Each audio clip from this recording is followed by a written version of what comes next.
we're beginning to see, and not just in Spain or Europe, but around the world, a widening gap between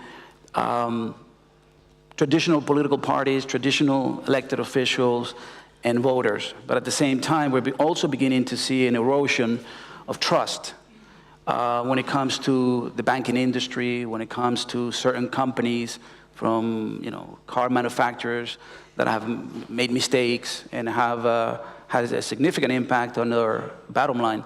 But that's sort of what's happening, unfortunately. So the first question is, what is the role of business in restoring that trust and credibility? Number one. And number two, why should young people care about civil society and politics? The two big questions. Two macro questions. Let me take the second one first. Why should young people care? And I think that any young woman or man under the age of, let's call the young under 40. Good. Sorry. I passed that a long time ago.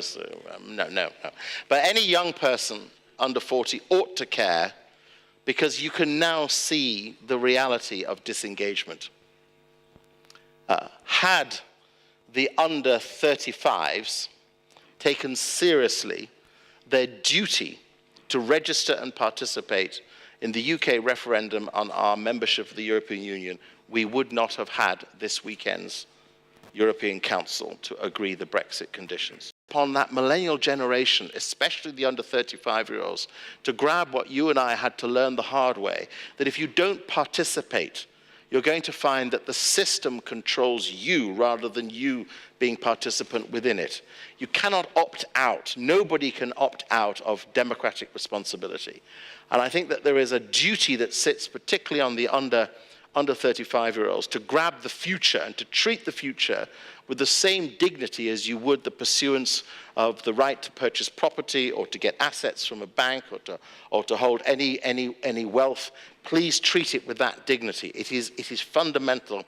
On your first question about what can business do or why should business do it, because fundamentally it matters enormously that we live within the freedoms we enjoy depend fundamentally on the ability to purchase, to consume, and to use products with confidence.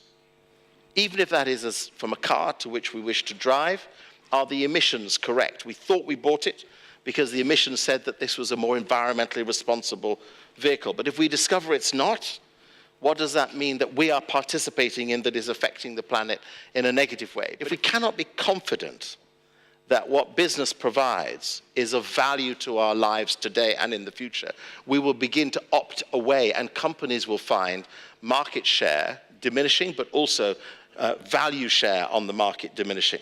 Now that, of course, is exactly what has happened with Facebook.